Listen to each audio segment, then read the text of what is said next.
Allora, saluto e ringrazio Michele Favero di Indipendenza Veneta. Buonasera direttore, grazie a voi, scusate il ritardo. Purtroppo Senta, no, noi politici di Indipendenza Veneta dobbiamo lavorare per vivere, allora arriviamo in ritardo. Allora, tra queste paure, ISIS, banche, Brexit, che altre paure... mi sembrano sia già tante queste. No, a proposito di banche, sentivo prima che si è aperto il dibattito. In primis ancora ho letto un messaggio ed è giusto ricordarlo. Oggi sono stati i funerali di Buonanno, europarlamentare della Lega, non so se l'avete ricordato, è giusto ricordarlo. Per quanto riguarda le banche, Indipendenza Veneta, dato che ha tra i suoi soci anche degli illustri professionisti come il dottor Cecchinato, il dottor Zaccariotto e il dottor Casotto, ha fatto una bella relazione sulle banche e in modo particolare il dottor Zaccariotto e il dottor Cecchinato, e hanno messo proprio, diciamo così, in risalto quali sono i punti fondamentali e perché anche c'è stato questo tracollo delle banche, con una serie di cause che non sono, diciamo, ci vorrebbe un'ora per trattarle in modo approfondito tutte quante, ma in modo particolare è emersa soprattutto la mancanza di vigilanza della Consob e della Banca d'Italia, e poi figure insomma come quella di Zonin che forse sono l'ultima causa, perché bisogna anche ricordare che la regia non partiva 2 anni fa ma addirittura dal 2007 e secondo noi, poi può essere che qualcuno non sia d'accordo, c'è stata una volontà di portare via le banche dal territorio veneto. Ricordiamo poi che Banca d'Italia aveva spinto la stessa Banca Popolare di Vicenza per l'acquisto di Banca Etruria. Sono mancati, io ho qui questa brochure così ne approfitto anche per illustrarvela un attimino, per esempio perché tanti dicono ma si finanzia la piccola impresa che non ha più motivo di esistere, dicendo anche delle emerite fesserie. Sofferenze per tipologie di clientela, famiglie 17%, imprese familiari solo l'8% ed imprese societarie 72%. Ciò significa che sono state finanziate delle imprese politicizzate.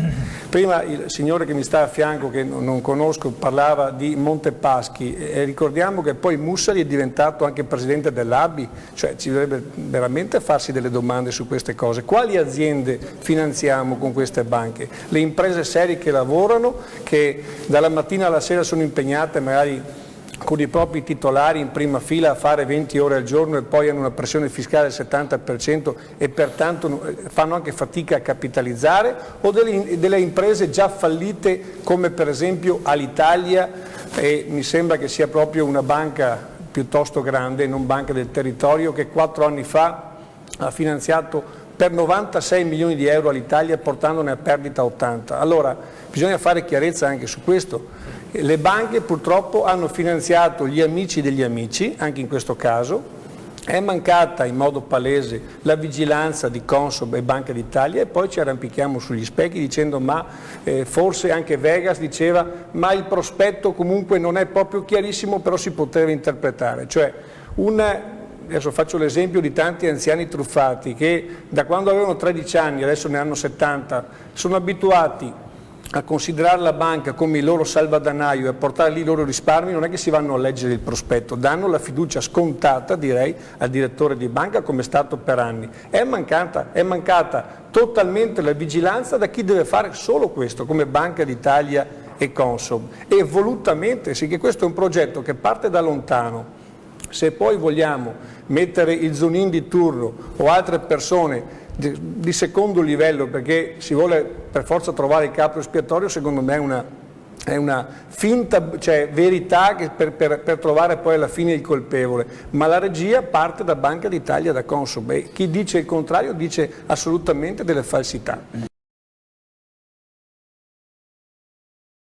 Voi come vedete questa prospettiva del referendum sull'autonomia che il governatore Zaia sta spingendo molto? Ne ha parlato molto a Focus l'altra sera. Ma noi l'abbiamo detto in più occasioni, noi, anche perché dicono cose diverse da quelle che dice Indipendenza Veneta. Una volta per tutte noi sosterremo anche il referendum per l'autonomia e soprattutto speriamo che Zaia voglia anche accogliere la proposta del consigliere Antonio Guadagnini, che affianca anche il referendum per l'indipendenza oltre a quello dell'autonomia, perché non verrebbe a costare nulla.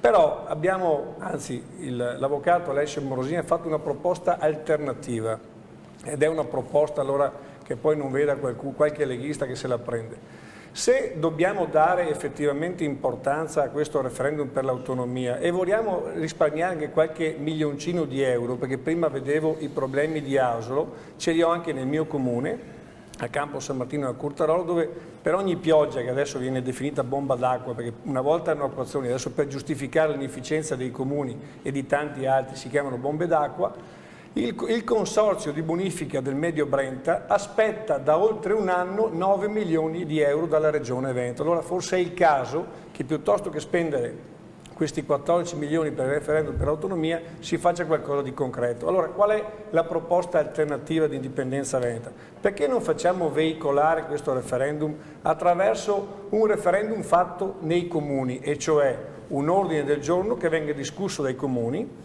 sull'accordo eventuale per chiedere ulteriori forme di autonomia, così Zaia avrà questo potere contrattuale da negoziare con Roma ancora più forte, perché è dato dalle istituzioni, da queste municipalità venete.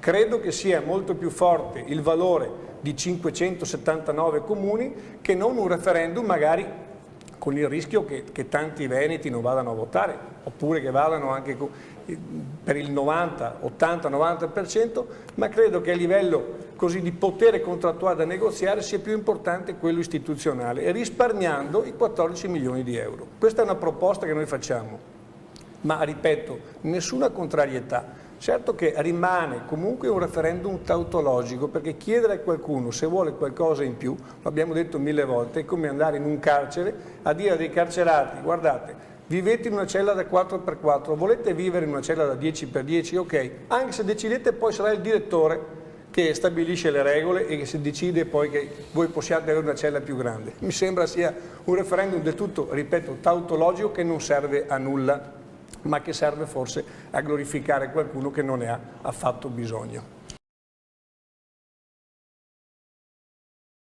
Non può esserci indipendenza. No, però non facciamo confusione tra chi parla per spot come la Lega da 20 anni e chi invece tratta il tema indipendenza veneta, indipendenza del Veneto, in modo serio, determinato e consapevole, come Indipendenza Veneta, che è il movimento di cui mi onoro di farne parte. E indipendenza è una parola che si lega a responsabilità per noi, perché dare l'indipendenza al Veneto significa far fare delle scelte responsabili, dare la possibilità ai veneti intanto del diritto di autodeterminazione e di essere in grado di gestire da sé le proprie risorse. Non è che chiediamo chissà che cosa.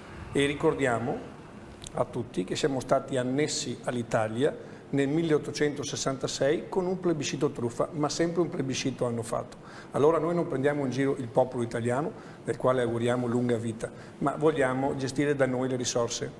Ne è un esempio, ad esempio quello delle banche, che sicuramente grazie all'Italia ci troviamo anche depauperati di questo bene adesso vitale per l'economia delle piccole imprese, e c'è un disegno dietro a questo. Allora dell'Italia facciamo volentieri a meno.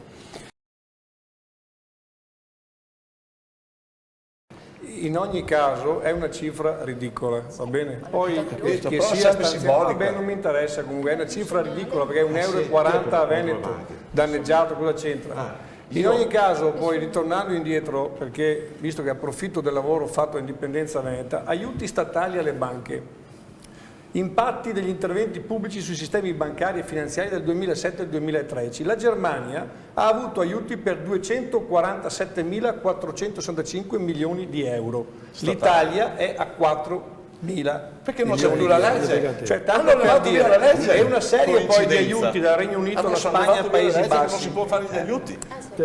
Coincidenza. Se non alzi la voce magari. Poi, altra cosa, l'unico che in assemblea della Popolare di Vicenza ha fatto un discorso per dire a tutti gli azionisti: non aderite e non votate sì, è stato Alessio Morosin. Non mi ricordo che il governatore Luca Zaia abbia proferito parola. Mi dispiace, questi sono i fatti. Allora, Indipendenza Veneta si è schierata a favore della Popolare di Vicenza, degli azionisti, la Popolare di Vicenza e dei risparmiatori. Solo Indipendenza Veneta. Allora dire queste cose, non dire e fare tante prediche e alzare la voce. Indipendenza Veneta si è schierata a favore dei risparmiatori, altri hanno fatto proprio il minimo indispensabile. Il minimo indispensabile. Questa è la realtà.